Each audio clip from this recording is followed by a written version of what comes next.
Hi. ഞാനിന്നൊരു north Indian recipe ആയിട്ടുള്ള മോമോസാണ് ഉണ്ടാക്കുന്നത്. ഞാനിവിടെ ഉണ്ടാക്കുന്നത് വെജിറ്റബിൾ മോമോസാണ്. അതിന് ആദ്യം വേണ്ടത് ഉള്ളിയാണ്. ഒരു മീഡിയം സൈസ് ഉള്ളി എടുത്തിട്ട് അരിഞ്ഞു.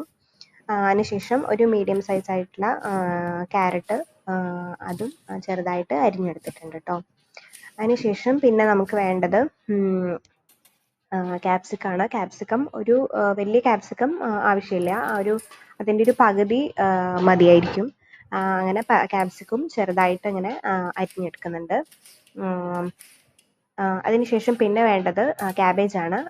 വൈറ്റ് ക്യാബേജാണ് ഇതിന് ശരിക്കും വേണ്ടത്. പക്ഷെ എൻ്റെ കയ്യിൽ വൈറ്റ് ക്യാബേജ് ഇല്ലാത്തതുകൊണ്ട് ഞാൻ വയലറ്റ് കളർ ക്യാബേജ് ആയിരുന്നു കിട്ടിയത് കേട്ടോ. അപ്പോൾ അതാണ് അരിഞ്ഞു കൊടുക്കുന്നത് കേട്ടോ. അങ്ങനെ അതും ചെറുതായിട്ട് ഇങ്ങനെ അരിഞ്ഞെടുത്തു. അതിനുശേഷം പിന്നെ വേണ്ടത് പച്ചമുളക്, ഇഞ്ചി, വെളുത്തുള്ളി, ഇത് മൂന്നും ഇതേപോലെ ചെറുതായിട്ട് ഇങ്ങനെ കട്ട് ചെയ്തെടുക്കുന്നുണ്ട്. ഇതാണ് ബേസിക്കലി നമുക്ക് ഇത്രയും വെജിറ്റബിൾസ് എങ്കിലും വേണം വെജിറ്റബിൾ മോമോസ് ഉണ്ടാക്കാനായിട്ട്. പക്ഷെ നമുക്ക് എക്സ്ട്രാ നിങ്ങൾക്ക് വേറെ ഏതെങ്കിലും വെജിറ്റബിൾസ് ആഡ് ചെയ്യണമെങ്കിലോ ഇഷ്ടമാണെങ്കിലോ അതൊക്കെ ആഡ് ചെയ്യാം. പക്ഷെ ഇത്രയെങ്കിലും വേണം നമ്മൾ ഉണ്ടാക്കിയെടുക്കുമ്പോൾ, എന്നാലേ നമുക്ക് കറക്റ്റ് അതിൻ്റെ ഒരു ടേസ്റ്റ് കിട്ടുള്ളൂ കേട്ടോ. പിന്നെ ഞാൻ ഉണ്ടാക്കുന്നത് ഫ്രൈഡ് മോമോസ് അല്ല, ഞാൻ ആവിയിൽ വേവിക്കുന്ന മോമോസാണ് ഉണ്ടാക്കുന്നത് കേട്ടോ.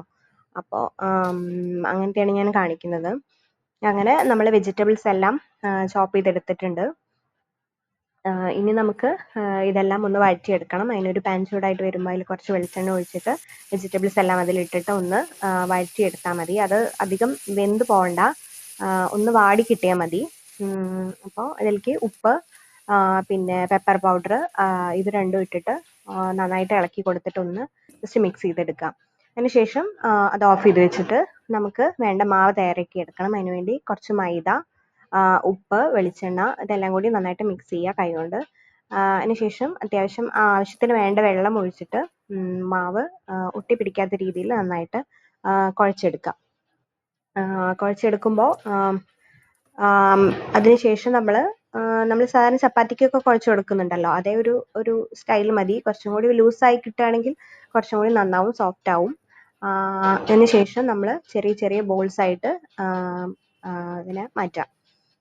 പിന്നെ നമ്മൾ ചെറിയ ബോൾസ് നമ്മൾ ചപ്പാത്തി പലകയിൽ നമ്മൾ പരത്തിയെടുക്കുക. നമ്മൾ പൂരി ഉണ്ടാക്കുന്ന സൈസ് ഇതിനാവശ്യമില്ല, അതിനേക്കാളും കുറച്ച് ചെറിയ സൈസായിട്ട് നമ്മളിത് പരത്തിയെടുക്കാം. എന്നിട്ട് നമ്മൾ ഞാനിപ്പോൾ വീഡിയോയിൽ കാണിച്ച പോലെ കൈ ഇങ്ങനെ അങ്ങനെ വെച്ചിട്ടാണ് ഒരു സ്പൂണ് വെജിറ്റബിൾ അതിൽ കുഴിയാക്കിയിട്ട് ഒരു സ്പൂൺ വെജിറ്റബിൾ അതിൽ ആഡ് ചെയ്തിട്ട് സൈഡൊക്കെ മടക്കി കൊടുക്കണം. അങ്ങനെയാണ് ശരിക്കും ചെയ്യുക.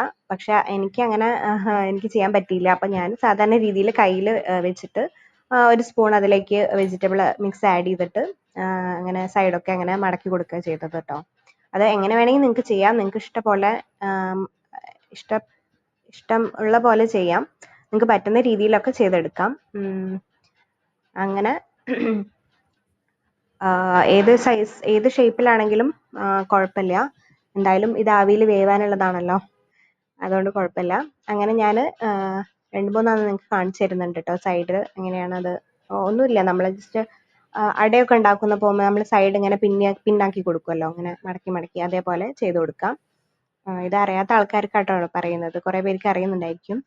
എന്നിട്ട് പിന്നെ നമ്മൾ ആവിയിൽ വേവിച്ചെടുക്കുക. അതിനുശേഷം പിന്നെ വേണ്ടത് നമ്മൾ ഇതിൻ്റെ ചട്നി തയ്യാറാക്കാൻ വേണ്ടിയിട്ട് ഒരു ടൊമാറ്റോ, 2 വെളുത്തുള്ളി, പിന്നെ കുറച്ച് വറ്റൽമുളക്, ഇതെല്ലാം കൂടി ഒന്ന് തിളപ്പിച്ചെടുക്കുക. ഞാനൊരു ഇങ്ങനെ 4 ഇതാക്കിയിട്ട് കട്ട് ചെയ്തിട്ടുണ്ടായിരുന്നു. അപ്പോൾ അതുകൊണ്ട് പെട്ടെന്ന് തന്നെ നമുക്ക് തിളച്ച് കിട്ടുമ്പോൾ ഇതിൻ്റെ ടൊമാറ്റോയുടെ തൊലി നമുക്ക് അടർന്ന് കിട്ടും. എന്നിട്ട് നമ്മൾ മിക്സി ജാറിൽ ഇത് ഒരു ഇഞ്ചി കഷ്ണം കൂടി ഇടുന്നുണ്ട്. എന്നിട്ട് നമ്മൾ മിക്സി ജാറിൽ ഇതൊന്ന് അരച്ചെടുക്കുക. എന്നിട്ട് ഒരു പാൻ ചൂടായിട്ട് വരുമ്പോൾ അതിലേക്ക് ഈ മിക്സ് ഒഴിച്ചിട്ടൊന്ന് തിളപ്പിക്കുക. ടൊമാറ്റോ സോസും കൂടി ഒഴിച്ചിട്ട് ഇളക്കി കൊടുക്കുക. പിന്നെ ഒരു സ്പൂണ് വിനെഗറും കൂടി ഒഴിച്ചു കൊടുക്കുന്നുണ്ട്. എന്നിട്ട് തിളപ്പിച്ച് മാറ്റി വയ്ക്കുക. അപ്പോൾ നമ്മൾ ടൊമാറ്റോ ചട്നി റെഡിയായി. ഇതിൻ്റെ കോമ്പിനേഷനാണ് കേട്ടോ. കുറച്ച് സ്പൈസി ആണ്, എന്തായാലും നല്ല ടേസ്റ്റും ആണ് കേട്ടോ. എല്ലാവരും ട്രൈ ചെയ്ത് നോക്കൂ. Thank you.